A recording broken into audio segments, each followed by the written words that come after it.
क्या twin tower नहीं गिरना चाहती थी मोदी सरकार? कोर्ट का फैसला टाल नहीं सकी। भूकंप रोधी बना था टावर, फिर गिरने का सवाल ही नहीं था, फिर क्यों गिराया गया? ये कोई करोड़ 2 करोड़ का नुकसान नहीं है, 4000 करोड़ जनता का धुआं कैसे बना?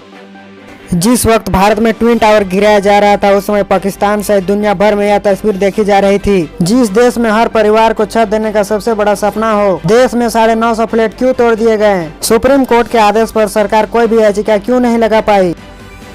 हम आपको बताने जा रहे हैं ऐसा गणित कि आपकी आंखें खोल देगा। दावा किया जा रहा है कि ट्विन टावर बनाने में 300 करोड़ का लागत आया था, इसे तोड़ने में 20 करोड़ का लागत आया, यानी कि कुल लागत 320 करोड़। यानी कि ये 320 करोड़ आए कहां से? ये किसका पैसा था? इसका जवाब है जिसने यह बनवाया था। तो आप गलत है। अगर यह ट्विन टावर नहीं गिराया जाता तो जनता का 4000 करोड़ कैसे बच सकते थे? हमारे देश में पैसा बचाने के लिए अग्निवीरों का पेंशन रोक दिया जाता है, लेकिन करोड़ों रुपया धुआं बना दिया जाता है। ट्विन टावर में कुल फ्लैट 950 है। आज के हिसाब से एक फ्लैट की कीमत कम से कम 30 लाख थी। सरकार अगर इसे लेकर बेचती तो लगभग 2 अरब रुपए कमाए जा सकते थे, लेकिन ऐसा नहीं किया। पीएम मोदी जो गरीबों को घर देते हैं उसकी कीमत 3 लाख आती है, तो फिर ये घर उन्हें क्यों नहीं दिए गए? यानी कि टावर की लागत लगभग 300 करोड़। पीएम आवास होता तो यही 300 करोड़ का बन जाता। जब ये फ्लैट बनते हैं उससे पहले ही आम लोगों को बेच दिया जाता है, उसी पैसे से बना था ये टावर। जब ये फ्लैट बन रहा था तब केंद्र में मनमोहन सिंह पीएम थे, यूपी में मुलायम माया और अखिलेश सीएम थे।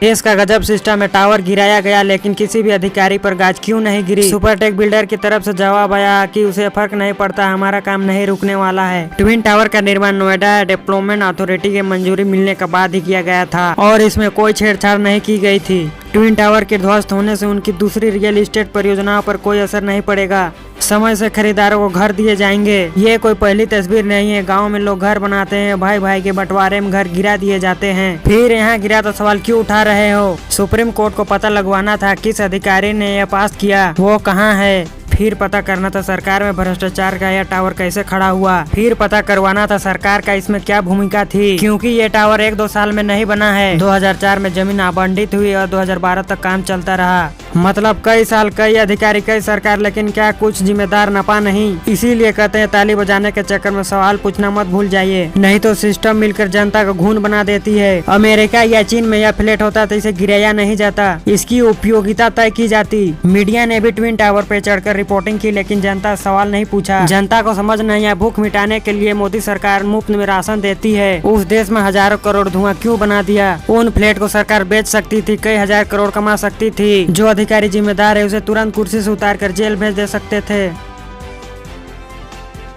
महज 8 सेकंड में 32 फ्लोर वाला ट्विन टावर गिराया गया, लेकिन क्या आप ऐसा ही चाहते थे? नोएडा में ऐसे दर्जनों टावर है, देश में सैकड़ों जो अवैध बने हैं, तो क्या सभी को तोड़ देना चाहिए? गरीब अगर घर बनाता है तो 1000 नियम सरकार ही बनाती है, फिर अमीरों ने मौज कैसे काटी? सोचिए आप अगर 1 फ्लोर ज्यादा बना देते हैं तो आपके घर पर 10 बार अधिकारी आते ही होंगे। फिर ट्विन टावर गिराना क्या नकारात्मक कदम है? अभाव में अग्निवीरों का पेंशन काटा गया, फिर करोड़ों का बिल्डिंग को धुआं क्यों बना दिया गया? वीडियो अच्छा लगा हो तो वीडियो को लाइक और चैनल को सब्सक्राइब जरूर करें। जय हिंद, जय भारत।